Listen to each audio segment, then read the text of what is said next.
আজ করব আমড়া আচার। প্রথমে আমড়াগুলো ফ্রেশ ভাবে ধুয়ে কেটে নিব। আসসালামু আলাইকুম, সবাই কেমন আছেন? আশা করছি আলহামদুলিল্লাহ ভালো আছেন। এখন আমড়ার সিজন, খুব মজা লাগে আমড়ার আচারটা, তার থেকে কাঁচাটাও ভালো লাগে। তো রেসিপিটা দেওয়া হলো, যারা আমড়া আচার খেতে চান তাদের জন্য ১ কেজি পরিমাণে এখানে আমড়া নিয়ে নিয়েছি।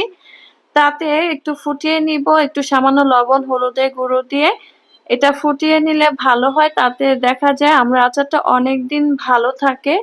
ফ্রিজে রাখতে পারেন ৫-৬ মাস, বা আপনি বাইরেও রাখতে পারবেন ১ মাসের মতো। ফ্রিজে রাখলে বেশিদিন ভালো থাকবে। 1/2 কাপের কিছু একটু কম তেল দিয়ে দিলাম, তাতে সামান্য লবণ দিয়ে এখন দিয়ে দিব সামান্য হলুদের গুঁড়া, মরিচের গুঁড়ো দিয়ে এটা কিন্তু জালটা অন করা, মিডিয়াম আঁচ দেওয়া।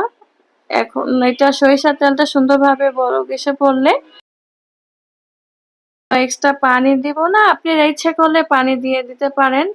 এখন একটু সামান্য ধনিয়া গুঁড়া দিয়ে দিলাম, ইচ্ছে করলে জিরা গুঁড়ো দিয়ে দিতে পারেন। আমি এখানে জিরা গুঁড়ো দিব না, ভালো লাগে না এই আমড়ার মধ্যে জিরার ঘ্রাণটা।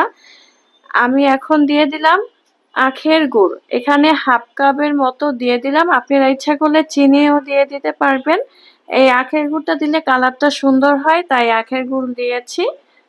এখন আমড়াগুলা দিয়ে দিলাম, পানি ঝরিয়ে রেখেছিলাম। ১ কেজি পরিমাণে এখানে আমড়া নিয়েছি। ভালোভাবে এখন একসাথে মিক্সড করে নিব। মিঠাইটা কিন্তু এভাবে গলে যাবে। আপনাদের যদি মনে হয় যে না গলবে না, তাহলে একটু পানি দিয়ে আপনারা শিরাটা উঠিয়ে তারপর আমড়াগুলো দিয়ে দিতে পারেন।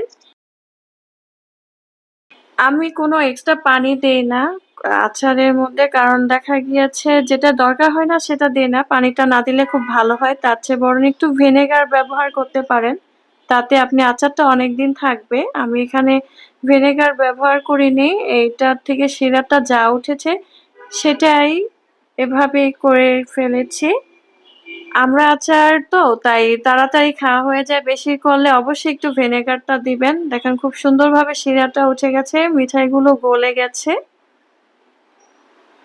এখন একদম এভাবে একটু রসালো ভাবে রাখবো। দিয়ে দিলাম ৫ ফোড়ন, তার সাথে মরিচের গুঁড়ো ২ টা পরিমাণে শুকনো মরিচ, ১ চামচের মতো ৫ ফোড়ন একসাথে দিয়ে দিয়েছি। ভালোভাবে মিক্সড করে এখন পরিবেশন করব। আশা করছি অবশ্যই ভালো লেগেছে। বাসায় করে ট্রাই করে অবশ্যই জানাবেন কেমন হয়েছে, কেমন লেগেছে।